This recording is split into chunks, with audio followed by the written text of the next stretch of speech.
welcome back to my channel. This is day 3. I hope you guys had an awesome start to your new year. I hope that you started training and so forth. So the past 3 runs, including this morning's run, it's basically just me not training, just going out for runs, collecting data for myself so that I can have a baseline that I can train from and understand what my body can take and what I can't take. This makes it easier for me to stay motivated when training, and also to know where I need to improve. And the more I'm running, the more I will feel certain muscles obviously hurting and so forth, which you guys will also experience, and then from that you will know where your weaknesses are. So I've learned last week that the running pace, I can run it to stay in a certain heart rate zone, and later on in this video I will be talking about heart rate zones. This coming Friday, the 10th of January, is what they call Quitter's Day, where a lot of people start New Year's resolutions of becoming fit, and then on the second Friday of every year they actually give up on that. I'm not making this up. You can actually go Google it. It's real. So guys, please don't be quitters. Just stick to it. This is the brick wall. You just need to get over the brick wall. And don't be too tough on yourself. Today's word comes out of 1 Kings chapter 19. It's about the prophet Elijah. So basically what happened was Elijah, he stood up for what was right, and his own people wanted to kill him. Elijah was on the run. He ran for a full day. He found himself under a tree, and that's where he slept. But before he fell asleep, he shouted out to God, saying that, God should take his life. He can't do this anymore. And the angel of God appeared to him, woke him up, told him that he needs to eat, he needs to rest. The same angel woke him up again, he needs to eat, he needs to rest. But this time the angel told him that he needs to rest because the journey is long. After he woke up the second time, well rested, he went on the journey, and God used him God met up with him, and God used him to anoint 2 people. The first one was the new king, and the second person was the one that will take over from him as the prophet of God's people. So how do I implement this in my life? The first thing is that sometimes you stand up against how the lifestyle that your family or your friends are living, and sometimes you don't want to do it because you're scared that they're going to persecute you. So in your mind you don't do it because you're like, what are they going to think about me? Are they still going to be friends with me? Are they still going to talk to me? Are they going to reject me? And that was the one thing that he did. He went with what was right and did not care about the rejection, but what was pleasing in God's eyes. The second thing was, like, this sounds very familiar, where life gets difficult and you find yourself under the tree calling out to God that everything must just be ended, everything must just finish, because you can't do this anymore. So I'm going to leave you with this thought that God can only use you when you rest, but you can't use you when you give up. Elijah, he rested. As much as you want to give up, the instruction from God was to rest. Now, the time has not come for you to anoint anyone or to make that difference, but the time will never come if you give up. So for now, just rest. You can see I'm on the road. The time is 5:30. So yeah, I'm gonna be hitting the road, and then I'll catch you guys a bit later.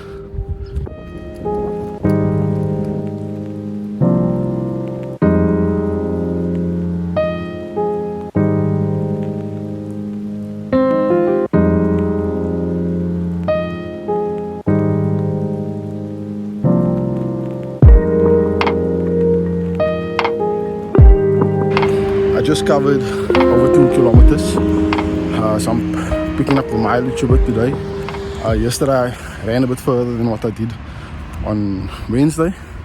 Still getting confused with the days, but yeah. So as you can recall, I spoke about the heart rate zone, and a lot of people don't understand the concept of heart rate zone. So think about the car that you are driving. You know, if you want to get the extra, call it extra 100 k's out of your tank, that you need to drive a bit slower. You need to keep the car's engine under a certain amount of revs, and that's how your heart rate zones work. First disclaimer, I'm not the expert or pro at this, but the one thing of running in certain heart rate zones, so I'm currently trying to stay within heart rate zone 3. That's when you can have a conversation with someone. The benefit of running in this heart rate zone is that you'll be able to run much further for longer. So that's the one benefit. You won't feel demotivated. Less injuries. You will also obviously see where the muscles are hurting and know which muscles you need to strengthen up and so forth. And then the other advantage of running in heart rate or zone 3 would be that your body has two types of fuel. So there's carbohydrates and fats. Now, I weigh 89 kilos, so I have quite a lot of fat. So there is sufficient amount of fat for my body to burn. So in other words, I can go on an easy run on an empty stomach, and my body is going to start chowing down the fat. This means that I will obviously start losing more weight, losing more fat, but also this doesn't happen overnight. So training in your heart rate zone, where you can still speak to someone and have a conversation. And please guys, don't run with a Liverpool supporter if you're a United supporter and try to have a debate about who's the better team, because then you're definitely going to be in a much higher heart rate zone. But yeah, so just remember, when you're in heart rate zone 3, where you can have a conversation, that will be like the best heart rate zone for you to be in when you start training. What happens if you go out, and this is a mistake that you need to make, you just need to run. If you're running too fast, too hard, and you're getting tired, then you know that you went beyond that threshold. And unfortunately, that's something that you need to learn. So I just giving you that advice. But yeah, try and keep it in a heart rate zone where you can obviously still have a conversation. Again, the benefits of it is that you will start losing more. You will start using fat instead of carbohydrates. When we're using carbohydrates as fuel, carbohydrates, it burns away much quicker and it can't be sustained. So people that run long distance or more than an hour, they will tell you that they will run with this gels, which basically just replenish the carbohydrates itself. But yeah, for now guys, try and keep it in that heart rate zone 3, where you can still hold the conversation with someone.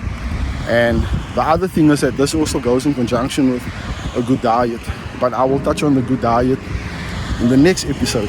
So I just finished off my last run for the week. I ran just under 4 k's. I ran it at a faster pace, but also I had a bit of walking in between and so forth. So yeah, look, the run was good. It was challenging because my body was quite sore in terms of muscle aches and so forth.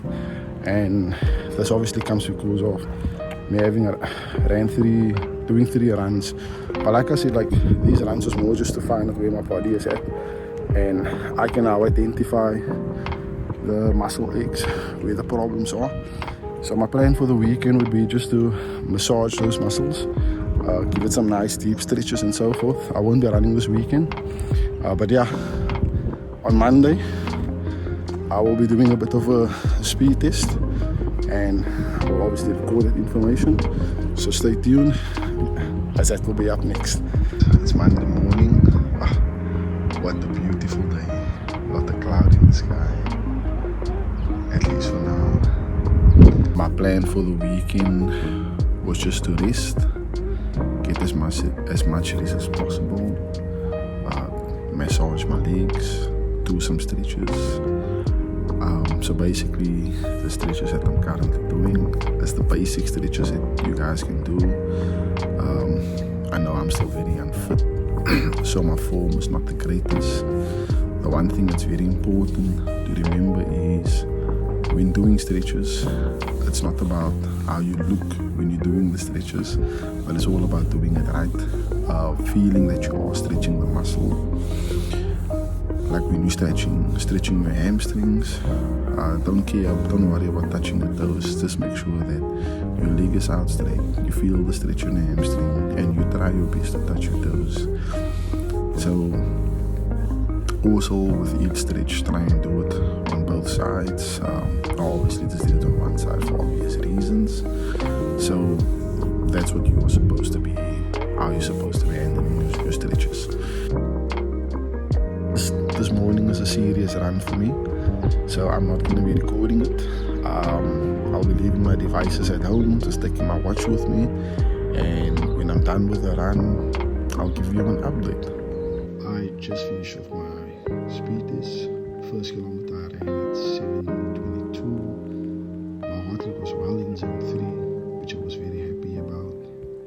I felt comfortable, I felt confident. I started picking up the pace. As much as I felt comfortable with the pace itself, my heart rate jumped over to zone 4 with 154 beats per minute. And as you can see that in my third kilometer, I slowed down a bit, but still running faster than I did the first kilometer.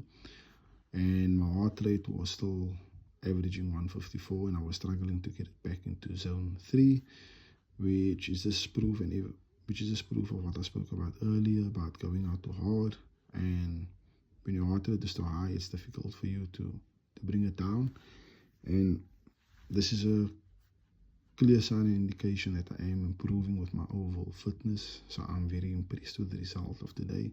And overall, compared to last week's run that I had on Friday, I ran at a much faster pace, and my heart rate being 1 beat per minute slower today. So I'm very happy with that result.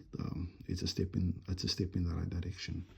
So yeah, thanks for watching, and remember to keep the faith all day, every day. See you guys next week.